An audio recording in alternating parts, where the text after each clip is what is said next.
Hi friends, welcome to Vansi Recipes and Vlogs. எல்லாரும் எப்படி இருக்கீங்க? எல்லாரும் நல்லா இருக்கீங்கன்னு நினைக்கிறேன். இன்னைக்கு நம்மளோட சேனல்ல ரொம்பவே சூப்பரான டேஸ்டியான முட்டை சால்னா எப்படி செய்யறதுன்னு பார்க்கலாம்.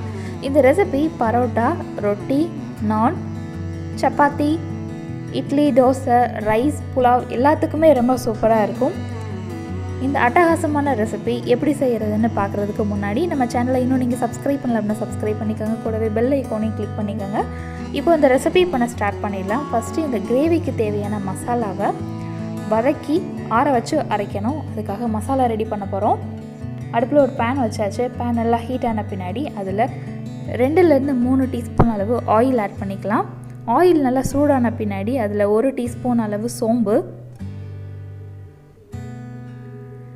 1 டீஸ்பூன் அளவு முழு மிளகு,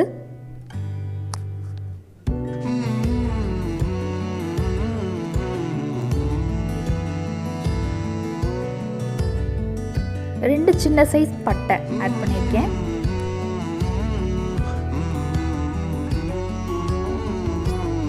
இப்போது இந்த ஸ்பைசஸ் எல்லாம் நல்லா ஃப்ரை ஆகிடுச்சு. இந்த டைமில் ஒரு பெரிய வெங்காயத்தை இந்த மாதிரி நீள் வாக்கில் கட் பண்ணி போட்டுக்கலாம். ரொம்ப ஃபைனாக சாப் பண்ணணும்னு தேவையில்லை, ஏன்னா நம்ம வதக்கி அரைக்க போகிறனால இந்த மாதிரி நீள் வாக்கில் கட் பண்ணி போட்டாலும் பரவாயில்லை. இப்போ இந்த வெங்காயம் நல்லா ஃப்ரை ஆகணும். அது வரைக்கும் கொஞ்சம் நேரம் ஆயிலில் வதக்கிக்கலாம்.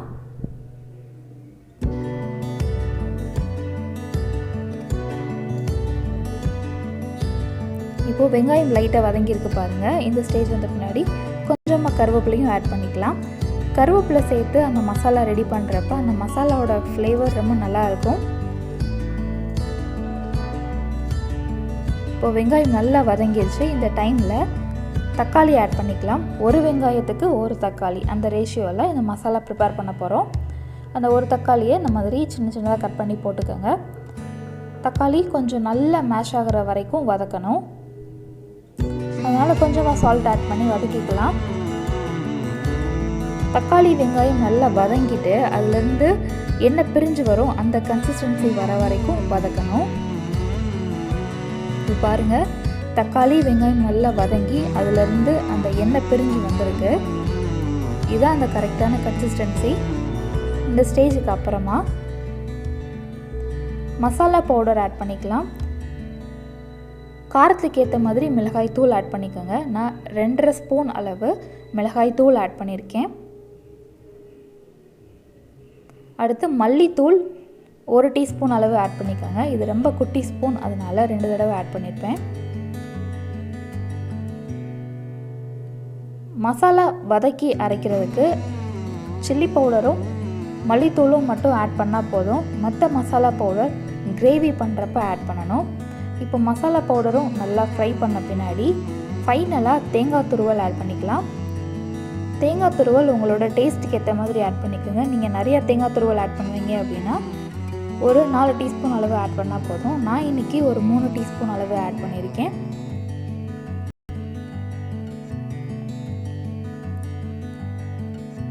இப்போது தேங்காய் துருவலையும் நல்லா மிக்ஸ் பண்ணிக்கலாம்.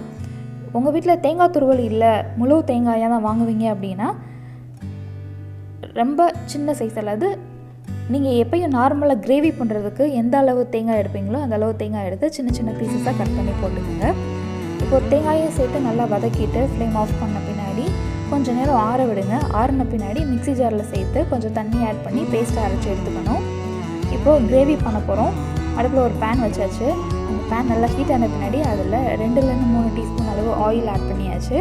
கூடவே ஒரு பெரிய வெங்காயத்தை இந்த மாதிரி நீள் வாக்கில் கட் பண்ணி போட்டிருக்கேன்.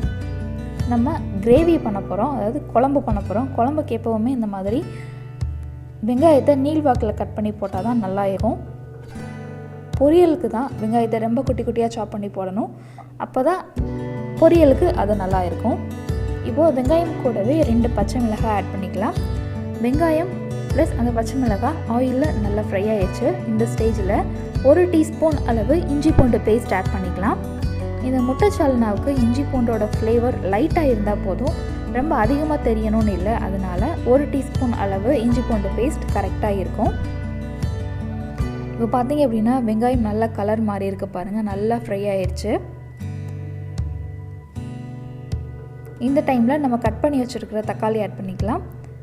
கிரேவி பண்ணுறதுக்கும் அதே ரேஷியோ தான், ஒரு வெங்காயத்துக்கு ஒரு தக்காளி ரேஷியோ.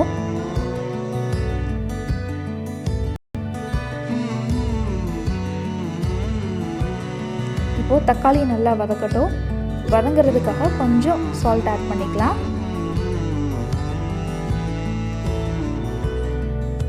நான் இன்றைக்கி செஞ்சுருக்கிற அந்த கிரேவியோட அளவு பார்த்திங்க அப்படின்னா 2 நேரம் வச்சுக்கலாம். அதாவது 2 பேர் இருக்கிற ஃபேமிலியாக இருந்தாங்க அப்படின்னா 2 நேரத்துக்கு வச்சுக்கலாம். நாங்கள் வந்து லஞ்சுக்கும் டின்னருக்கும் வச்சுக்கிட்டோம். லஞ்சுக்கு ரைஸோடு சாப்பிட்டோம், அப்பையும் சூப்பராக இருந்தது. நைட் பரோட்டாவோடு சாப்பிட்டோம், அப்பையும் ரொம்ப சூப்பராக இருந்தது. கூட கொஞ்சம் கருவேப்பிலை ஆட் பண்ணியிருக்கேன். இப்போ பார்த்திங்க அப்படின்னா வெங்காயம் தக்காளி நல்லா வதங்கியிருக்கு. தக்காளி மேக்ஸிமம் குக் ஆகியிருக்கு. இந்த ஸ்டேஜ் வந்த பின்னாடி மற்ற மசாலா பவுடர் ஆட் பண்ணிக்கலாம். மஞ்சள் தூள் 1/4 டீஸ்பூன், கரம் மசாலா 1 டீஸ்பூன் அளவு ஆட் பண்ணியிருக்கேன். இப்போ அந்த மசாலா பவுடர் ஆட் பண்ண பின்னாடி கொஞ்சம் நேரம் வதக்கி விட்டுடலாம்.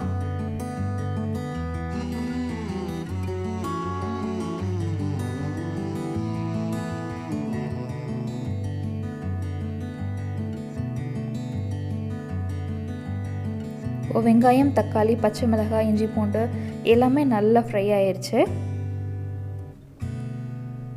இப்போது இதில் கொஞ்சமாக தண்ணி ஆட் பண்ணிக்கலாம். ஒரு 1/2 கப் அளவு தண்ணி ஆட் பண்ணி கொஞ்ச நேரம் அந்த வெங்காயம் தக்காளியை பாயில் பண்ணிக்கலாம். அது குக் ஆகிட்டு இருக்க டைமில் நம்ம எடுத்து வச்சுருக்கிற முட்டையை நல்லா பீட் பண்ணி எடுத்துக்கணும். ஒரு பவுலில் 3 முட்டை எடுத்திருக்கேன். அது கூட கொஞ்சம் சால்ட் ஆட் பண்ணி இந்த மாதிரி பீட்டர் வச்சுட்டு நல்லா அதை பீட் பண்ணி எடுத்துக்கலாம். பீட்டர் இல்லை அப்படின்னா ஸ்பூன் வச்சு கூட நல்லா பீட் பண்ணி எடுத்துக்கலாம்.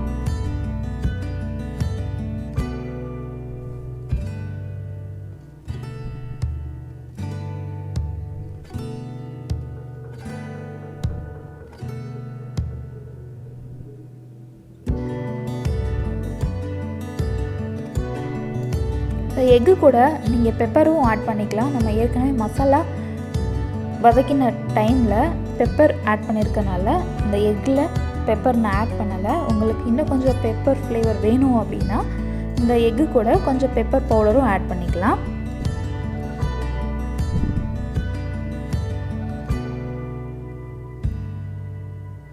இப்போது முட்டையை நல்லா பீட் பண்ணி எடுத்தாச்சு.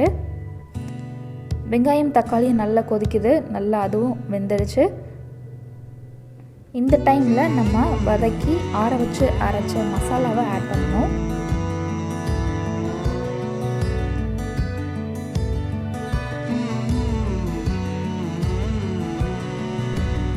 கொஞ்ச நேரம் கலந்து விட்டுக்கலாம். கலந்து விட்டுட்டு நம்ம அரைச்ச மசாலா ஆட் பண்ணிக்கலாம்.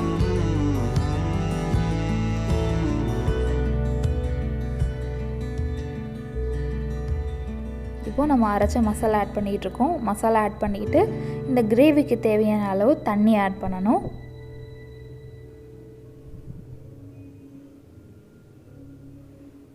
மசாலாவை லைட்டாக அந்த வெங்காயம் தக்காளி கூட வதக்கிக்கலாம். வதக்கிட்டு இந்த கிரேவிக்கு தேவையான அளவு தண்ணி ஆட் பண்ணிக்கலாம். இப்போது அந்த கிரேவிக்கு தேவையான அளவு தண்ணியும் ஆட் பண்ணியாச்சு. கொஞ்ச நேரம் கொதிக்கட்டும். அந்த கிரேவி கொதிக்கிறதுக்கு முன்னாடி இந்த கிரேவிக்கு தேவையான அளவு உப்பும் ஆட் பண்ணிக்கலாம். நம்ம முட்டையில் அதாவது அந்த எக்கு பீட் பண்ணோம் இல்லையா, அந்த டைம்லேயே நம்ம முட்டைக்கு தேவையான அளவு சால்ட் ஆட் பண்ணியாச்சு. அதனால கிரேவிக்கு தேவையான அளவு சால்ட் மட்டும் ஆட் பண்ணால் போதும். இந்த குழம்பு நல்லா கொதிக்குது பாருங்கள். இந்த ஸ்டேஜ் வந்த பின்னாடி நம்ம பீட் பண்ணி வச்சுருக்கிற எக்கை ஸ்லோவாக சுற்றி ஊற்றி விடணும். இப்படி இந்த மாதிரி எக்கை ஊற்றின பின்னாடி கொஞ்சம் நேரம் வெயிட் பண்ணுங்கள். அது ஃபியூ மினிட்ஸ் வெயிட் பண்ணுங்கள். வெயிட் பண்ணிவிட்டு அதுக்கடுத்து கரண்டி வச்சு மிக்ஸ் பண்ணணும்.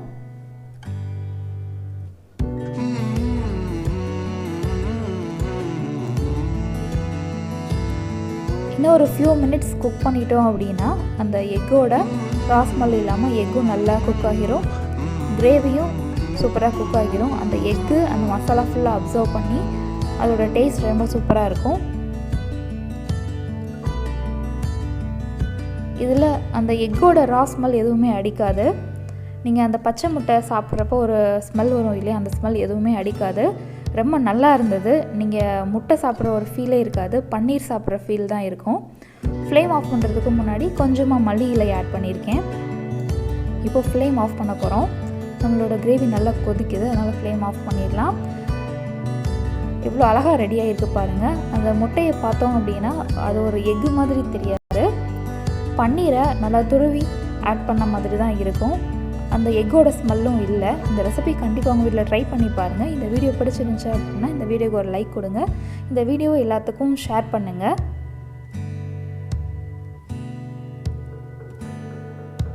Thank you for watching. Have a great day.